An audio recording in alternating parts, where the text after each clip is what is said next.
찬송일세. 나 사는 동안 끊임없이 구주를 찬송하리로다. 온전히 맡긴 내 영혼 사랑의 음성을 듣는 중에 천사들 왕래하는 것과 하늘의 영광 보이로다. 이것이 나의 간증이요 이것이 나의 찬송일세. 나 사는 동안 끊임없이 구주를 찬송하리로다. 주 안에 기쁨 누림으로 마음의 풍랑이 잔잔하니 세상과 나는 간 곳 없고 구속한 주만 보이도다. 이것이 나의 간증이요 이것이 나의 찬송일세. 나 사는 동안 끊임없이 구주를 찬송하리로다. 아멘.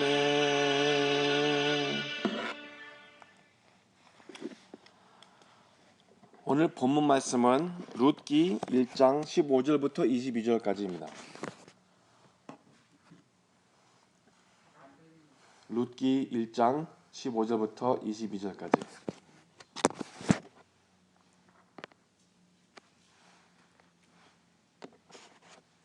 거기 읽으시면 아멘으로 화답해 주시면 제가 읽기를 시작하겠습니다. 룻기 1장 15절부터 22절까지입니다.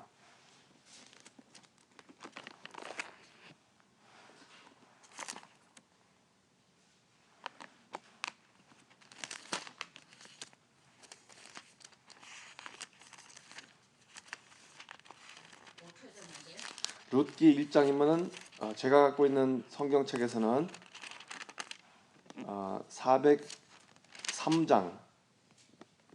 403장부터 403페이지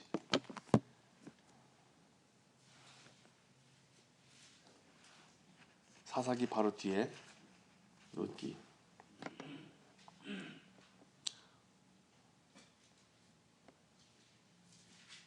구약성서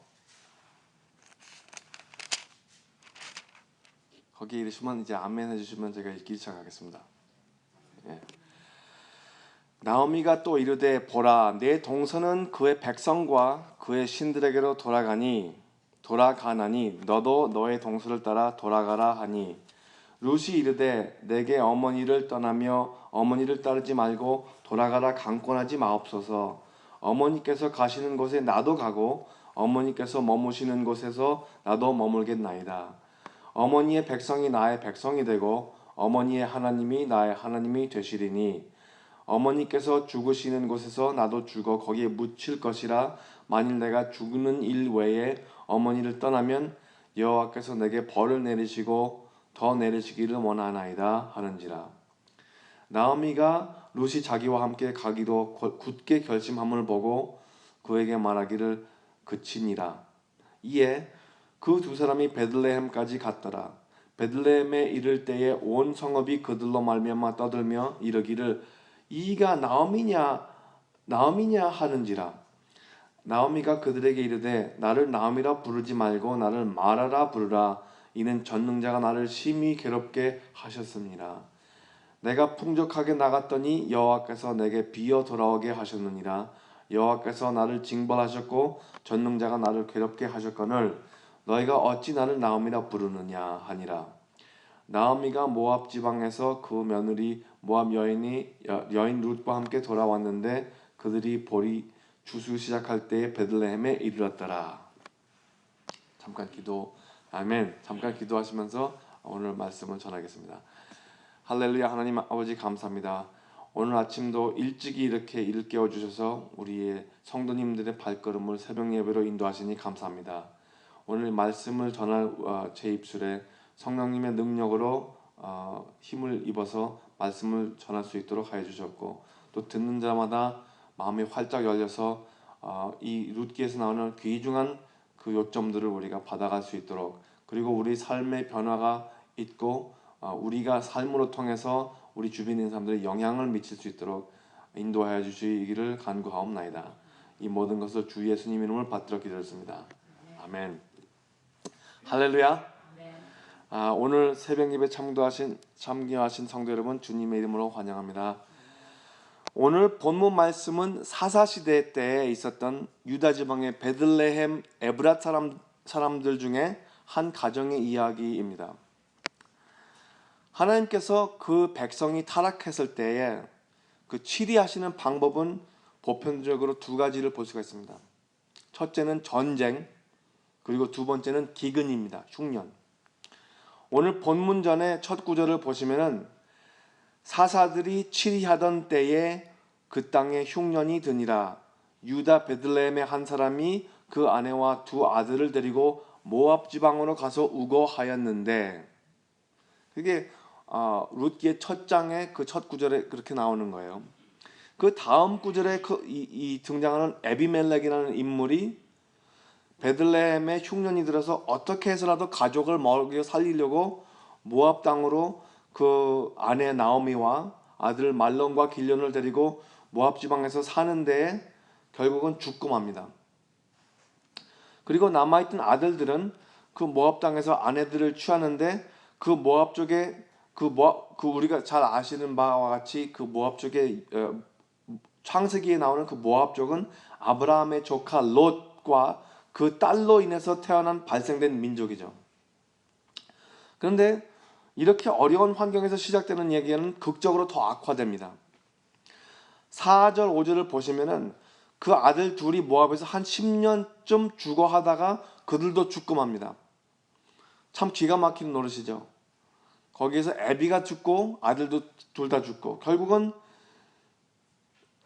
과부로 인해서 이렇게 이야기가 엮어지는 것이죠. 믿는 사람이든 믿지 않는 사람이든 불행이 찾아올 때는 한꺼번에 쏟아질 때가 가끔 있습니다. 영어로는 이런 표현이 있죠. When it rains, it pours. 비가 오기 시작하면 완전히 쏟아진다는 그런 이야기가 있어요. 미국 속담에. 그래서 오늘 본문에 이르기까지는 과부 세 명이 생존을 할 그 방법에 여호와 하나님께서 그의 백성에게 식량을 주신다는 그 소문을 듣고 이스라엘 유다의 땅으로 돌아갈 생각을 합니다. 잘 아시다시피 그 당시에 과부가 된 여인들은 고아들과 같은 취급을 받습니다. 생존에 있어서 주변의 사람들이 친절을 베풀지 않으면 생존이 거의 불가능했던 것이죠. 그래서 나오미가 유다로 돌아갈 생각을 했던 것은 이제 구걸을 하면서 살아야 할 그 신세를 각오하면서 모든 체면을 버리고 가는 장면입니다. 그래서 8절에 시어머니인 나오미는 그의 두 며느리에게 이렇게 말합니다.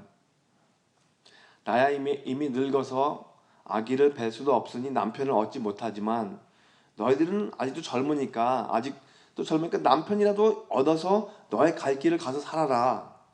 나랑 같이 동행하지 않아도 된다는 그 승낙을 하는 거예요.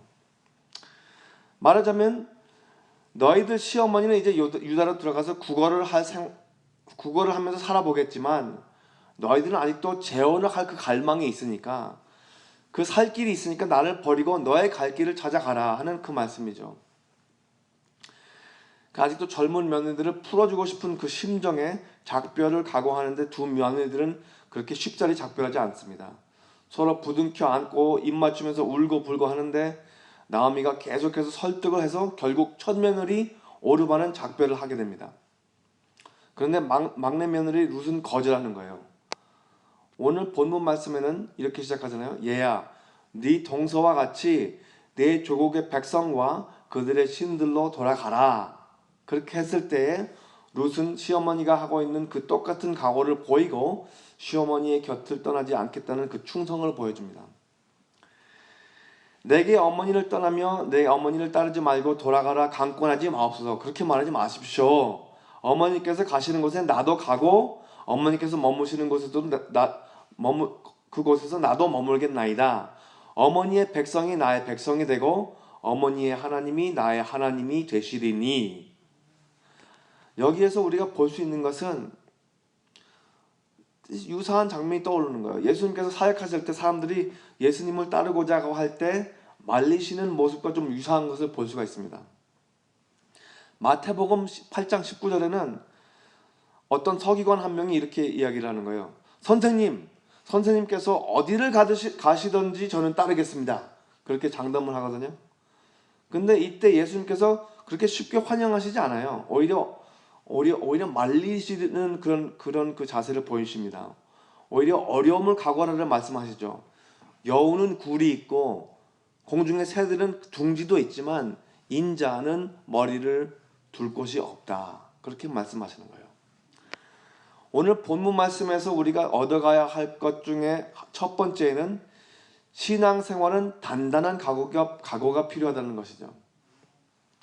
물론 우리가 교회 처음에 이렇게 인도를 할 때나 초대를 할 때는 그렇게 처음부터 각오를 하라고 그렇게 하지 않지만 우리 새벽 예배에 참석하시는 성도 여러분까지는 우리가 그것을 이해하리라 믿습니다. 물론 본문을 비롯한 우리 룻기의 이야기는 생존의 문제가 달려 있습니다. 그리고 손실의 슬픔도 담겨 있죠. 여기에서 첫 며느리가 본인의 갈 길을 찾아간 것을 책망하자는 것은 아닙니다. 신앙생활에 있어서는 인생의 길에 그런 갈래가 있다는 것이죠.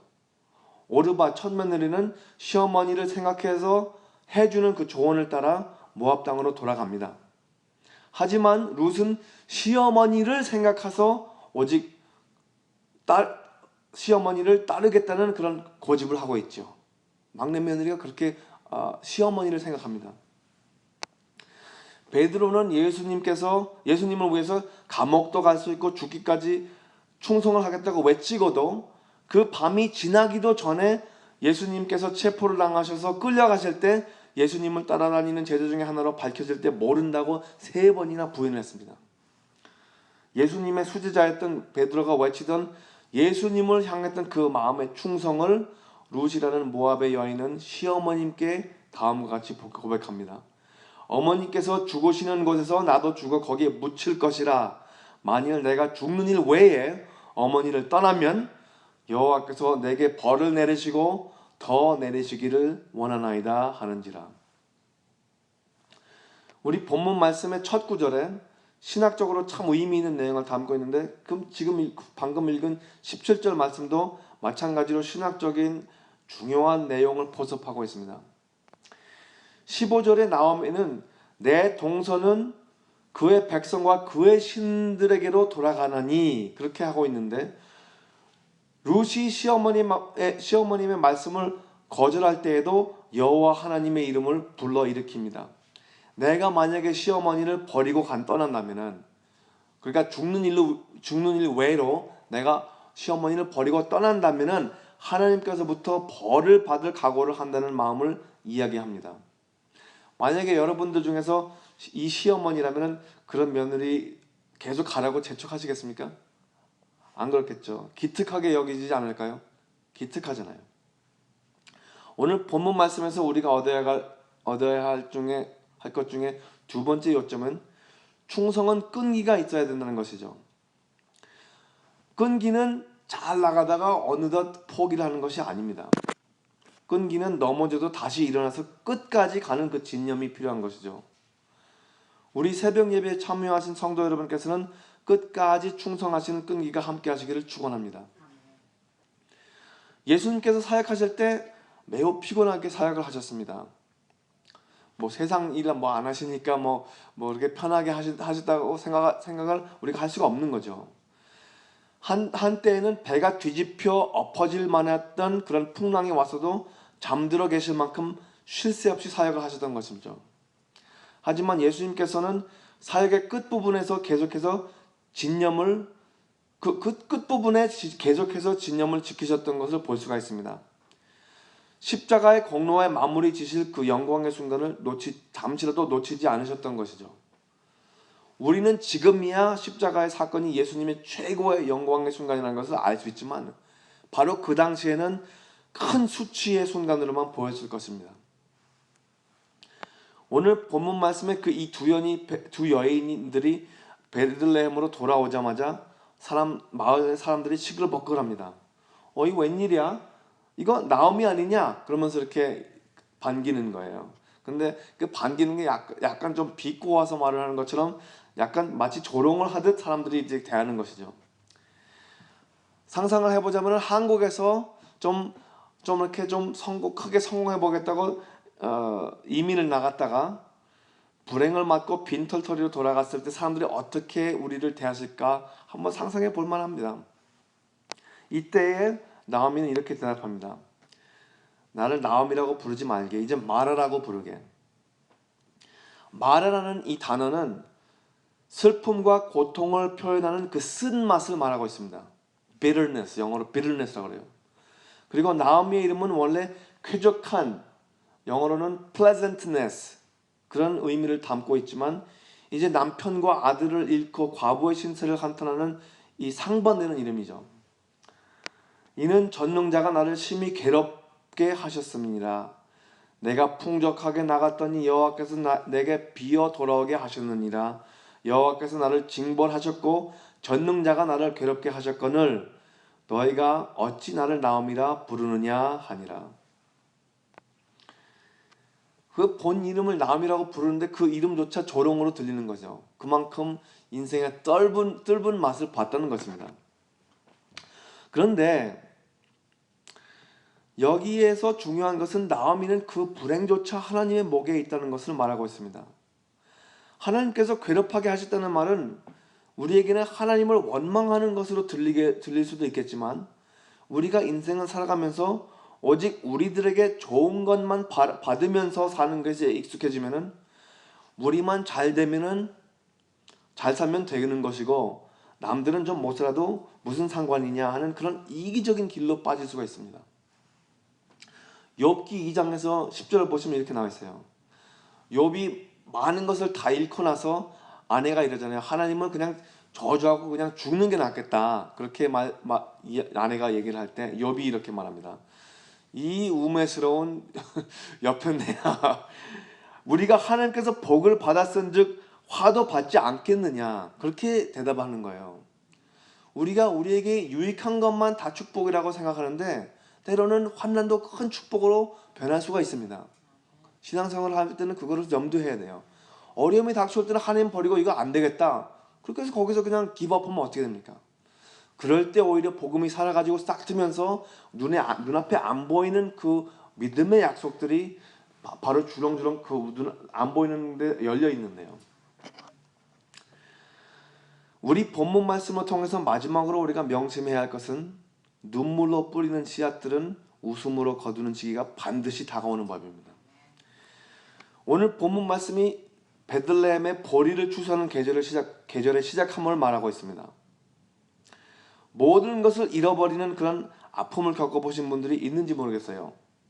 여기 과부나 호렙이나 처와 자식을 잃은 분들도 있겠지만 그런 분들이 그 아픔을 사랑하는 사람들을 잃었던 아니면 많은 희망을 거둔 사업이 망했던 그 한순간의 피해에서 인생이 끝나지는 않거든요. 그 피해는 우리가 겪지만 인생은 계속 가고 있습니다.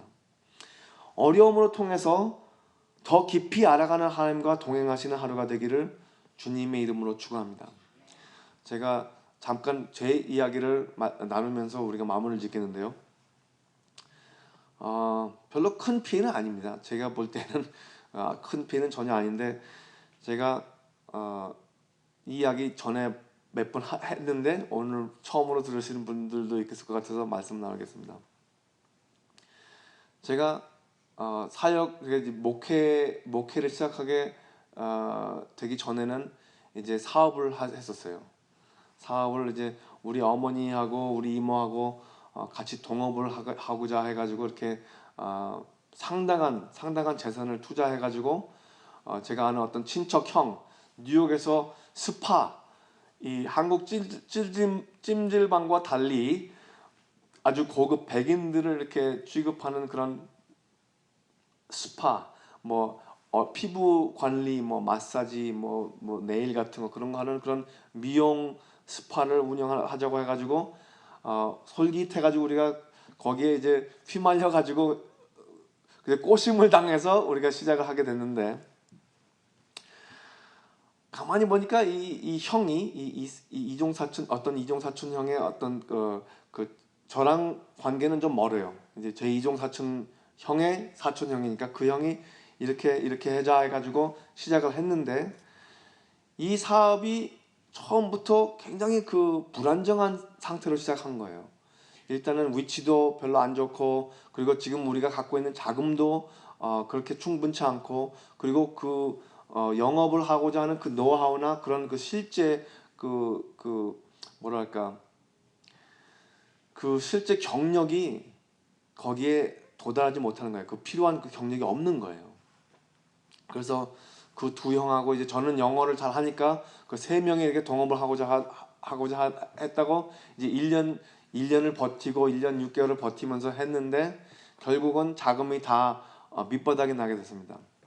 그런데 그 동업을 하면서 얼마나 그 서로 싸우고 서로 싫어하고 그리고 또 스트레스를 받는지, 정말로 그 매달 그 렌트비 나가는 게 막 10,000불씩 나가고 은행에서 그냥 한 달이 지나면 아찔아찔하게 그래 돈이 이렇게 떨어지는데, 그 사업을 해보면서 우리가 한번 부자가 되어가지고 하나님의 기업이나 선교에 이렇게 기여를 하자, 그렇게 그럴듯한 우리 마음은 있었지만, 우리의 양심을 잘 뒤져 살펴보면은 우리가 부자가 되고 싶어서 이 사업을 한 것이지, 하나님이 이 우리 사업을 통해서 그 기여금이 필요해서 그런 건 아니거든요. 그게 오히려 밑바닥이 났을 때에 이제 제가 다니고 있던 그 다우니 제일교회에서 담임 목사님이 신학교를 가보지 그래 그렇게 말씀하시는 거예요. 그래가지고 신학교를 가게 됐는데, 이제 그 타이밍이 한 8월 말에 그거를 다 사업을 접게 되고 9월 초부터 풀로 신학교를 다니게 됐습니다. 그 사업을 이제 다 말아 먹으면서 거기에 있는 장비 같은 거를 밤에 다 꺼내오고, 그리고 이제 어머니하고 같이 이렇게 큰 추억을 빌려가지고 그거를 이제 건져내는 그 순간에 얼마나 많이 그 마음에 희망이 있었던 게, 그렇게 풍선이 떠올라다가 그 기운이 다 빠져가지고 떨어내리는 것처럼 낙심을 하는 것보다는 얼마나 속이 후련하고 편한지, 여기에서 얽매여가지고 그 뭐랄까 그 비즈니스의 종이 되는 것보다는 하나님의 종이 돼가지고 오히려 거기에는 좀 멀리 간격을 두고 하나님을 추구하는 그 삶을 오히려 생각해 보니까 너무나도 그 새 출발이 더 희망차고 더 밝고 더 기쁜 거예요. 그러니까 한편으로는 어떤 피해를 크게 받지만, 거기에서 뜰분 마음, 거기에서 쓴 뿌리 같은 것들을 다 뽑아버리고 새로운 출발할 수 있다는 그런 문을 열어주시는 것이죠. 제가 겪은 피해는 그렇게 큰 피해는 아닙니다. 여기에서 나오미가 겪은 그런 피해하고는 아무 비교도 안 되는 것이죠. 그런데 우리가 인생을 살아가면서 어떤 어려움을 우리가 닥치더라도 그 한 장을 뒤어넘기면 또 하나님께서 크나큰 축복을 주시면서 거기에서 우리가 따르는 그 인내와 거기에서 그것을 견뎌내면서 끈기를 보여준다면 하나님께서 반드시 그 희극, 훨씬 더 웃음이 가득 차 있는 그런 기쁜 그런 한 장을 또 펼쳐주시라는 것을 믿으시기를 간구합니다. 기도하시겠습니다. 하나님 감사합니다. 오늘 새벽에도 이렇게 희망찬 복음의 말씀을 우리에게 주시니 감사드립니다. 하나님, 우리 인생의 선배들을 앞두고 이렇게 말씀을 전하는데 어떤 어려움을 이미 극복하셨던지, 그리고 또 남들에게도 어려움을 지금 겪는 모든 형제 자매들에게 우리가 격려의 말씀을 들을 수 있고, 또 하나님께서 살아계셔서 우리와 계속해서 상관하시고 앞으로 축복을 내리실 것이라는 그런 그 희망을 우리가 마음에 지니면서 언제나 살 수 있도록 계속해서 지켜주시옵소서. 오늘 하루도 승리를 하는 주님의 이름을 위해서 승리를 하는 하루가 되기를 하나님께 간구하옵나이다. 지금 출타 중이신 김재영 목사님과 그 가족들이 다녀올 때까지 그들의 발걸음을 보살펴 주시고 보호해 주시고 또 예수님께서 계속 우리와 함께 하셔서 열방교회가 부흥되는 그런 크나큰 역사가 이루어지기를 주 예수님 이름을 받들어 기도드리옵나이다. 아멘. 하늘에 계신 우리 아버지여, 이름이 거룩히 여김을 받으시오며 나라가 임하시오며 뜻이 하늘에서 이루어진 것 같이 땅에서도 이루어지이다. 오늘 우리에게 일용할 양식을 주시옵고 우리가 우리에게 죄 지은 자를 사하여 준 것 같이 우리 죄를 사하여 주시옵고 우리를 시험에 들게 하지 마시옵고 다만 악에서 구하시옵소서. 나라와 권세와 영광이 아버지께 영원히 있사옵나이다. 아멘. 자유롭게